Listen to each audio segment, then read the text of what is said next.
El caos es una palabra que cuando la pronunciamos, creemos que entendemos lo que significa, pero en realidad solo rozamos su superficie. Pensamos que es solo exceso de negatividad, pero también es exceso de positividad. Cuando escuchamos esa palabra, la mente se llena de imágenes de destrucción, guerras, crisis y accidentes. Lo asociamos con lo indeseado, con la pérdida total de control. Nunca se dice que la confusión no surge únicamente del oscuro, y que también puede provenir de un exceso de luz. Una energía desbordada, aunque parezca positiva, puede arrasar tanto como una catástrofe. Un brillo demasiado fuerte ciega. Una pasión sin medida consume. Un entusiasmo ilimitado termina sofocando lo mismo que buscaba impulsar. El verdadero problema no es la oscuridad, ni la claridad, es el desequilibrio. En muchas mitologías esotéricas antiguas, el inicio del universo no fue armonía, sino un abismo informe. Para los griegos, el primer dios fue caos, y no significaba solamente confusión, sino el vacío primordial del cual emergieron Gaia, la tierra, Tártaro, el inframundo, y Eros, el amor. Luego vinieron los demás dioses griegos. Este tema es muy interesante, así que, para el próximo video, voy a estar abordando más sobre mitología griega. Cabe destacar que la etimología de la palabra caos viene de keos, que es de origen griego y que literalmente significa abismo o vacío, simbolizando algo que es imposible de medir. En hebreo, también se traduce como vacío, y se cree que es la misma utilizada en Génesis 1, versículo 2, cuando dice, y la tierra estaba sin forma y vacía. La palabra caos continuaría refiriéndose a vacíos y abismos hasta el siglo XV. Se dice que usarla simplemente para significar confusión es una definición muy inglesa, y solo se hizo popular después del siglo XVII. Siguiendo con las mitologías esotéricas antiguas. En Egipto, el arquetipo que representa la fuerza caótica es Set, dios del desierto, de la tormenta y la violencia. Aparece como el opositor de Horus y asesino de Osiris. Sin embargo, no era visto solo como destructor, su función era necesaria. Sin Set, no existía el movimiento que mantiene el universo en tensión. Era la chispa del desorden, que obligaba a los dioses a reaccionar. La energía indómita que, aunque temida, formaba parte esencial del equilibrio cósmico. En Mesopotamia, la figura de Tiamat encarna a ese mar primigenio. La violencia fundacional muestra que la creación exige ruptura. En general, en todas las tradiciones esotéricas, filosóficas y mitológicas, el caos era visto como materia prima, no como algo que había que borrar, sino como el terreno fértil de donde brota lo nuevo. La masonería lo condensó en una fórmula breve, cargada de misterio. Ordo, ad, cao. Orden desde el caos. La enseñanza es clara, no existe estructura duradera. Si no se ha atravesado antes el laberinto de la confusión, no hay claridad que no nazca de la noche. Todo orden que jamás conoció la ruptura es débil. Una fachada que tarde o temprano colapsa. El grado 33 del rito escocés de la masonería está rodeado de mitos y sospechas, pero más allá de conspiraciones. Lo que late allí es una verdad universal. El desorden es condición de posibilidad para que surja algo más alto.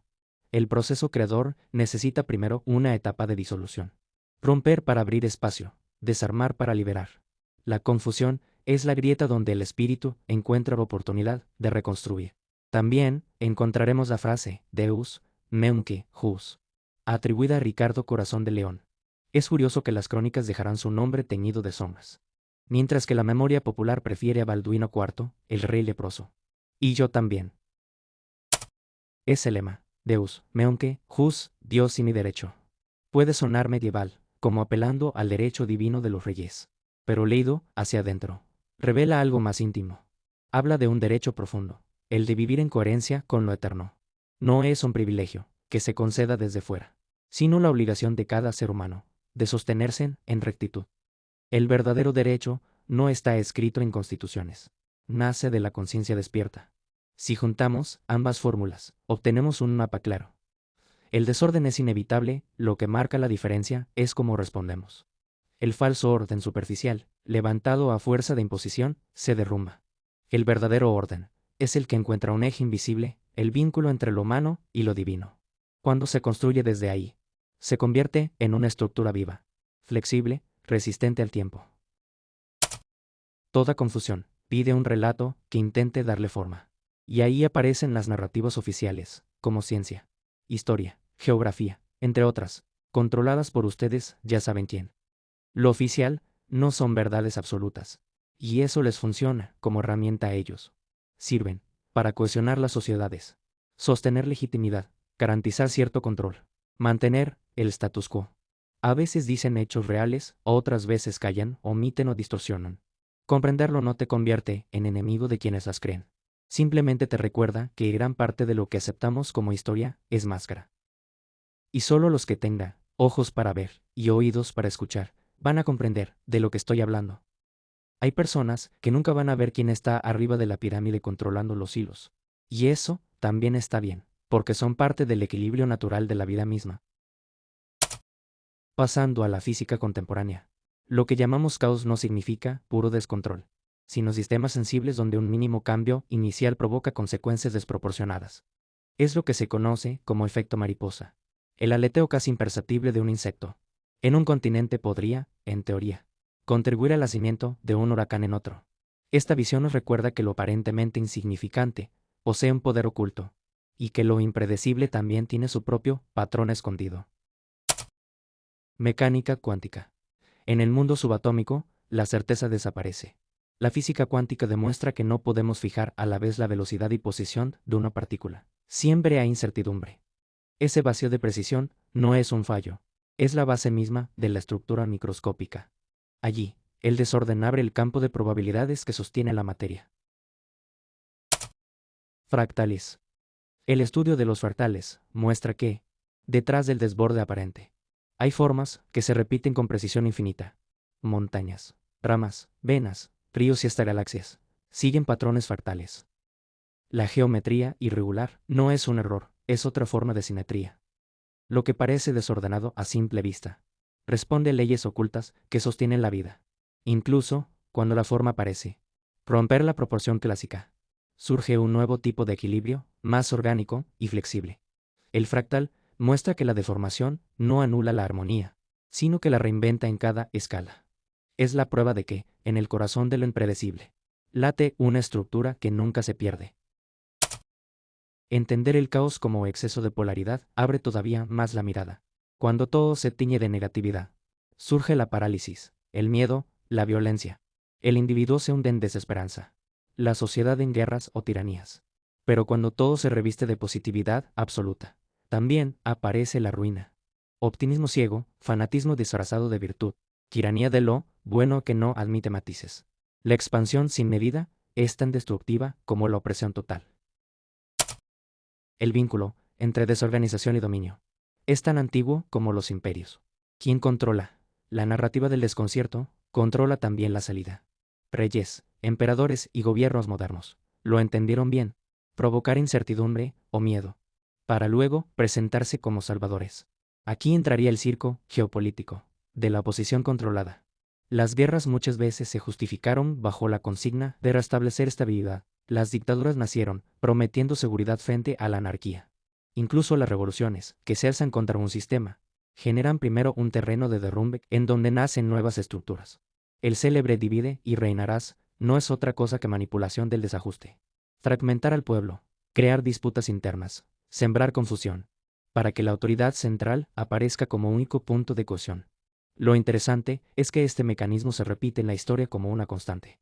El descontrol colectivo es usado como excusa para instalar un modelo de control. Así, lo que en apariencia es amenaza, se convierte en herramienta política.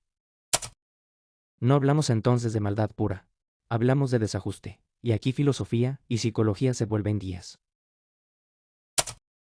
Heráclito enseñaba que la vida se sostiene en la tensión de contrarios. La armonía existe porque hay una cuerda estirada entre opuestos. El devenir surge del choque, el caos, para él, no era maldición sino condición del movimiento. Jung, desde la psicología profunda, vio en el inconsciente caótico un depósito de sombras, pero también de semillas. La oscuridad reprimida contiene la clave de nuestra transformación. El proceso de individuación, ese viaje hacia la plenitud interior, no ocurre a pesar de la confusión, sino gracias a ella. Nietzsche lo expresó sin rodeos. Hay que tener un caos dentro de sí para dar a luz a una estrella danzante. La estrella danzante es creación. belleza, vida, y solo nace de un torbellino interior. Lo rígido en exceso solo repite lo ya conocido. La agitación abre camino a lo nuevo. En un vídeo anterior mencioné de cómo Zygmunt Bauman, ya en nuestra época, habló de la modernidad líquida. Lo líquido fluye, se escurre, nunca se fija. Esa inestabilidad es nuestro desorden actual. Instituciones que se derrumban, vínculos que se evaporan, verdades efímeras. Pero también es oportunidad, lo líquido se adapta. Encuentra grietas, transforma paisajes. Incluso la ciencia lo confirma con la segunda ley de la termodinámica, la entropía. Todo sistema tiende al colapso con el tiempo. Pero ese mismo principio obliga a los sistemas vivos a renovarse, a inventar formas más complejas, a evolucionar. Visto desde la biología, cada célula lucha contra esa tendencia mediante el intercambio constante de energía. Un organismo que deja de hacerlo muere. Lo mismo ocurre en sociedades. Cuando se estancan, la inercia las devora. Pero cuando aceptan el desafío de transformarse, surge la creatividad. La entropía no es solo un final. Es la condición para que aparezca algo radicalmente distinto. A nivel físico, el desgaste nos arrastra cuando tratamos de conservar lo inmutable. Pero cuando dejamos que lo viejo se desgaste, cuando soltamos las formas que ya cumplieron su función, esa misma descomposición se convierte en alimento para lo nuevo. Igual que en un bosque, lo que cae al suelo se desintegra, pero de esa desintegración brota la semilla que garantiza continuidad. Desde una mirada esotérica, nada permanece estático. Lo eterno no se encuentra en lo fijo, sino en la capacidad de transitar ciclos. El espíritu internado experimenta la degradación de la materia, pero también descubre en ella la oportunidad de trascender. Lo efímero se convierte en la prueba de que hay un trasfondo inmutable esperando ser reconocido. Siguiendo con el esoterismo, aquí es donde entran los grandes iniciados.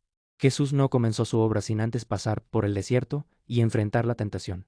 Lo que significa esotéricamente el desierto es que ayunó por 40 días y 40 noches, sin ningún estímulo externo o interno.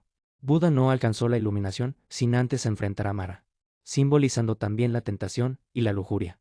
Hermes enseñaba que lo inferior debía reconciliarse con lo superior para manifestar la verdad. Todos ellos mostraron que el camino a la claridad pasa primero por el torbellino.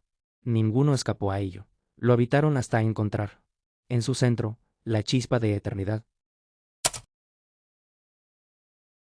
El Tao no se aferra ni a la expansión, ni a la contracción, ni a la luz ni a la sombra. Yin y Yang no luchan entre sí, son dos corrientes que se contienen mutuamente. Eliminando una polaridad no se alcanza el equilibrio. Solo se logra reconociendo que ambas son parte del mismo flujo universal.